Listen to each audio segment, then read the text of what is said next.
Assalamualaikum warahmatullahi wabarakatuh. Perkenalkan, saya Siti Halimah. Di sini saya akan memaparkan beberapa kesulitan siswa dalam belajar akuntansi dan bagaimana cara menghadapinya. Nah, di sini selama saya mengajar mata pelajaran praktikum akuntansi perusahaan jasa dagang dan manufaktur, di sini ada beberapa penyebab siswa merasa kesulitan tentang belajar akuntansi. Yang pertama, kurangnya motivasi dari diri sendiri, ya. Karena mereka terus menganggap bahwa akuntansi itu adalah pelajaran yang sulit karena berhubungan dengan hitung-menghitung. Sehingga tadi kurangnya motivasi dari diri sendiri untuk bisa. Kemudian yang kedua, itu adalah kurangnya daya tanggap siswa. Kita tahu bahwa daya tanggap siswa terhadap mata pelajaran itu beragam. Ada yang daya tanggapnya cepat, ada yang daya tanggapnya lambat. Nah, di sini salah satu penyebabnya adalah kurangnya daya tanggap siswa atau daya tanggap yang dimiliki oleh siswa itu agak lambat, ya. Kemudian yang ketiga, faktor penyebabnya itu adalah aktif dalam kegiatan organisasi. Jadi siswa aktif dalam kegiatan ekstrakurikuler, sehingga di sini ketika mereka tertinggal pelajaran akuntansi itu mereka merasa kesulitan. Nah, bagaimana cara mengatasi kesulitan-kesulitan tersebut? Di sini yang biasa saya lakukan itu adalah ketika siswa kurangnya motivasi dari diri mereka sendiri, saya terus berusaha memotivasi siswa untuk terus menstimulus dirinya sendiri dengan mengatakan saya bisa, saya bisa, saya bisa, ya.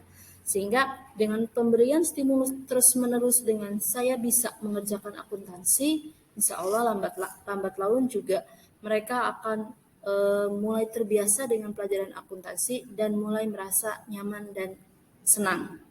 Kemudian yang kedua, untuk siswa yang kurang daya tanggap terhadap mata pelajaran akuntansi ini, biasanya saya memberikan bimbingan tambahan kepada siswa tersebut, baik itu dalam pas pelajaran KBM maupun di luar jam pelajaran KBM. Kalau dalam ketika belajar di kelas, saya selalu mendatangi setiap siswa yang kurang daya tanggapnya tersebut. Saya memberikan bimbingan bagaimana cara mengerjakannya dengan lambat, dengan pelan, ya, sehingga mereka bisa. Kemudian yang kedua juga saya biasa menggunakan atau memberikan pelajaran tambahan itu di luar jam pelajaran, ya. Misalnya ketika mereka istirahat, kalau ada yang pelajaran yang kurang paham, mereka bisa menghubungi saya, kemudian saya memberikan pelajaran tambahan. Atau juga misalkan setelah pulang sekolah, ada beberapa siswa yang selalu mendatangi saya untuk sekedar melakukan bimbingan, ya, mengenai pelajaran yang sudah mereka pelajari di kelas tapi mereka belum paham.